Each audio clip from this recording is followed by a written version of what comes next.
నమస్తే, welcome to Leo. మనతో ఉన్నారు సీనియర్ జర్నలిస్ట్ హేమసుందర్ గారు. సార్ నమస్తే. నమస్తే. 60వ పుట్టినరోజు సందర్భంగా బాలకృష్ణ గారికి సంబంధించి నటసింహం ఎలా ఉండబోతుంది భవిష్యత్తు, ఈ బర్త్డే సందర్భంగా ఏంటి స్పెషల్ అంటే ఏం చెప్తారు? మొన్ననే ఆయన 50 ఇయర్స్ ఇండస్ట్రీకి వచ్చి 50 ఇయర్స్ ఉత్సవం జరిగింది. మరి ఇది 65వ పుట్టినరోజు. అంటే ప్లానింగ్ అంతా అఖండ నుంచి మారిపోయిందండి. ఇది సెకండ్ ఇన్నింగ్స్ అని చెప్పాల్సి వస్తుంది మనకి. అఖండకి ముందు అఖండ తర్వాత అని చెప్పాల్సి వస్తుంది కెరీర్ చూసుకుంటే. అలాగే మరి ఆయన 74లో చైల్డ్ ఆర్టిస్ట్గా, అంటే ముందు సినిమా రామ్ రహీం అంటారు జనరల్గా చెప్పేది, కానీ రికార్డెడ్గా ఉన్నది తాతమ్మ కళ. కాబట్టి ఆ 74 నుంచి తీసుకుంటే 60లో పుట్టినా కానీ 14 ఏళ్ళకే సినిమా రంగంలోకి రావటము, వాళ్ళ నాన్నగారు అండదండలతో వచ్చినా కానీ టాలెంట్తో ప్రూవ్ చేసుకోవటం. డైలాగ్ విషయంలో కూడా సెట్లో చాలామంది చెప్పారు నాకు, ఆయన డైలాగు ఇలా కాదు ఇలా చెప్తే బాగుంటుందంటే డైరెక్టర్ గారు ఏం చెప్తే అది చేస్తానన్నాడంట. ఇలా మార్చాలనుకుంటే డైరెక్టర్ గారిని అడగండి, ఆయన ఓకే అంటే చెప్తానండి చిన్న వయసులోనే. ఇది నాకు ఈ మధ్యకాలంలో నాకు తెలిసిన మాట.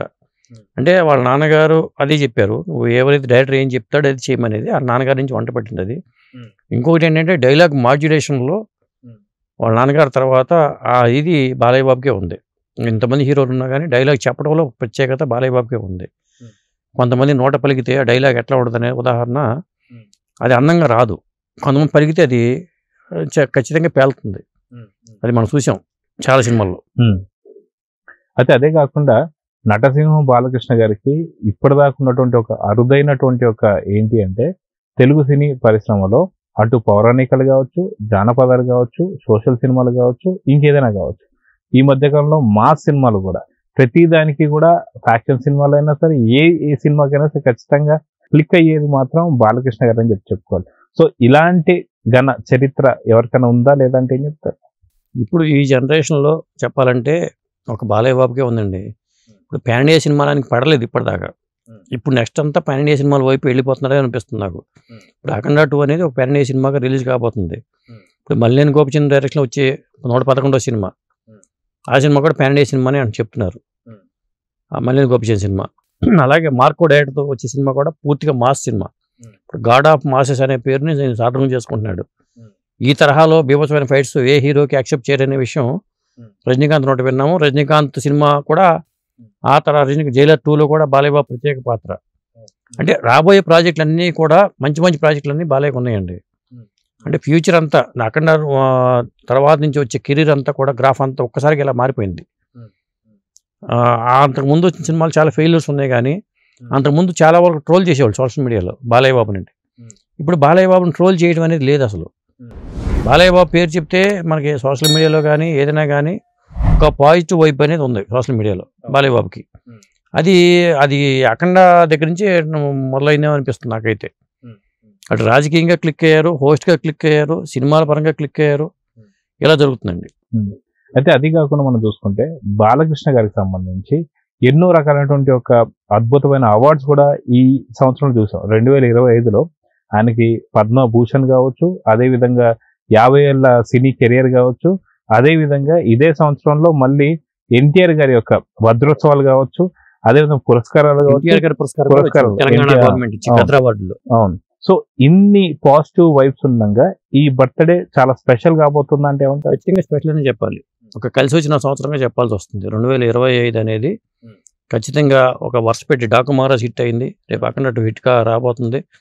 మళ్ళీ పద్మభూషణ్ పురస్కారం రావడం అనేది, మళ్ళీ ఇప్పుడు గద్దర్ అవార్డులో ఎన్టీఆర్ పురస్కారం అనేది, ఇవన్నీ కూడా ఒకే సంవత్సరంలో రావటం ఒక గొప్ప విషయం. పైగా ఇప్పుడు మ్యాన్షన్ హౌస్ యాడ్ ఎంత పాపులర్ అయింది, మ్యాన్షన్ హౌస్ బ్రాండ్ని, ఆ వాటర్ బ్రాండ్ని ప్రమోట్ చేయడం అనేది ఎంత హిట్ అయింది. అది ఆ సింహం మీద వెళ్ళి వెళ్ళటం అనేది అది బాగా పాపులారిటీ వచ్చింది. అలాగే బిగ్ బాస్ కూడా బాలయ్య హోస్ట్గా కావాలని అడగడం అనేది, ఏం చేశారా లేదా అని పక్కన పెడితే, చేస్తారా లేదా అనేది పక్కన పెడితే, వాళ్ళు అడుగుతున్నారంటేనే అర్థమవుతుంది ఆయన గ్రాఫ్ ఎలా ఉందనేది.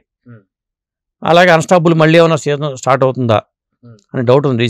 సాధారణంగా డిసెంబర్కి స్టార్ట్ అవ్వాలి, కానీ ఇప్పుడున్న సినిమా లైనప్ చూసుకుంటే సినిమాలకే ప్రయారిటీ ఇచ్చుకుంటున్నారేమో అనిపిస్తుంది. హోస్ట్గా అన్స్టాపుల్కి ఈసారి ఉండదేమో అనిపిస్తుంది నాకైతే. సో అన్ని రంగాల్లో మీరు అన్నట్టుగా అటు సినీ రంగం కావచ్చు, లేదంటే మనకు ఓటీటీగా కావచ్చు, లేదంటే బుల్లితెర కావచ్చు, లేదా సినీ కామెంటరీ కావచ్చు, రాజకీయాలు కావచ్చు, లేదంటే మనకు హాస్పిటల్ బసవతారకం హాస్పిటల్ సంబంధించి హాస్పిటల్ విషయాలు కావచ్చు, లేదా మానవతా దృక్పథంలో ఇంకేదైనా సరే ప్రతి దాంట్లో కూడా తనదైన శైలిలో వెళ్తున్నారు. ఎక్కడ అసలుకి ఈ టైంని ఎలా మేనేజ్ చేస్తున్నారు ఇటు సినిమాల్లోనూ వీటన్నిటిలో అంటే ఏం చెప్తారు? ఆ టైం మేనేజ్మెంట్ అనేది నిజంగా ఆశ్చర్యం వేస్తుంది ఈ రోజుల్లో. ఎందుకంటే చాలామంది హీరోలు సినిమాలు తగ్గించుకుని 2 ఏళ్ళకి 3 ఏళ్ళకి చేస్తున్న టైంలో ఈయన కనీసం 2 సినిమాలు చేస్తాం గొప్ప. ఇక 3 చేసుకుంటే అది రికార్డే. ఇప్పుడు నెక్స్ట్ ఇయర్ 3 సినిమాలు రిలీజ్ అయ్యే అవకాశం కనిపిస్తుంది. 2026 తీసుకుంటే 3 సినిమాలు రిలీజ్ అవడం అనేది కనిపిస్తుంది, క్లియర్గా కనిపిస్తుంది. ఖచ్చితంగా ఆయన చాలామంది కోరుకునేది అదే. ఇప్పుడు ఎగ్జిబిటర్లు కానీ, నిర్మాతలు కానీ, మరి డిస్ట్రిబ్యూటర్లు కానీ అందరూ కోరుకునేది ఏంటంటే ఒక పెద్ద హీరోలు ఎక్కువ సినిమాలు చేయాలి. మొన్ననే ఛాంబర్ దగ్గర తెలంగాణ ఫిల్మ్ ఛాంబర్ ఆఫ్ కామర్స్లో ఒక టాపిక్ వచ్చినప్పుడు కూడా ఇది ప్రస్తావనకు వచ్చింది. హీరోలు 2 సినిమాలు చేయాలి కనీసం అని చెప్పి అంటున్నారు. మళ్ళీ ఇక్కడ రెమ్యునేషన్ పరంగా కూడా చూసుకున్నా కానీ బాలయ్య రీజనబుల్ రెమ్యునేషన్ నిర్మాతలకి సేఫ్గా ఉండేది. 100 కోట్లు 200 కోట్లు ఆ రెమ్యునేషన్ ఛాయలు కూడా ఆయన వెళ్ళట్లా. ఆ గ్రాఫ్ పెరిగినా, ఇమేజ్ పెరిగినా చాలా పద్ధతిగానే వెళ్తున్నారని అనుకోవాలి. అయితే బాలకృష్ణ గారి కెరియర్లో ఇది 65వ పుట్టినరోజు కింద మనం చూసుకోవాలి. సో సినీ కెరియర్ చూసుకునేసరికి 50 ఏళ్ళు దాటేసాయి.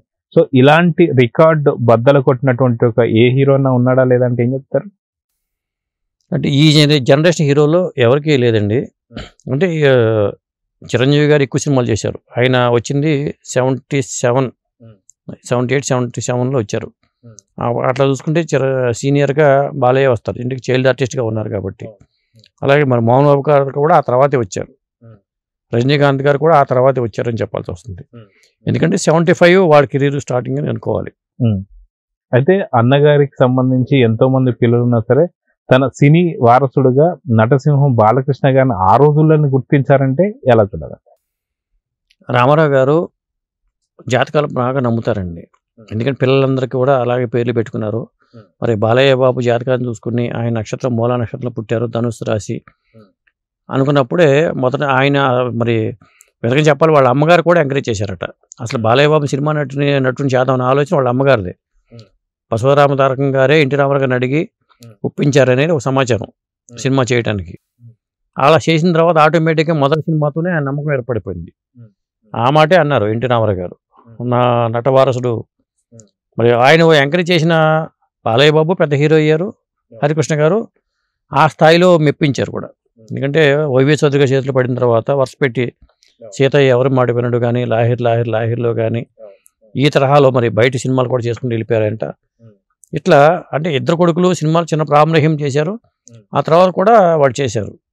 అది సో నటసింహం బాలకృష్ణ పుట్టినరోజు సందర్భంగా ఇంకా ఏమైనా ప్రత్యేక విషయాలు ఏమైనా ఉన్నాయంటారా? ఇక్కడ మనం చాలామంది ఏమనుకుంటారంటే రామారావు గారి వారసుల్లో బాలయ్య బాబు గురించి మనం మాట్లాడతాం కానీ వాళ్ళ పెద్ద అబ్బాయి రామకృష్ణ బతికుంటే ఖచ్చితంగా పెద్ద హీరో అయ్యేవాడని చాలామంది చెప్పారు నాకు.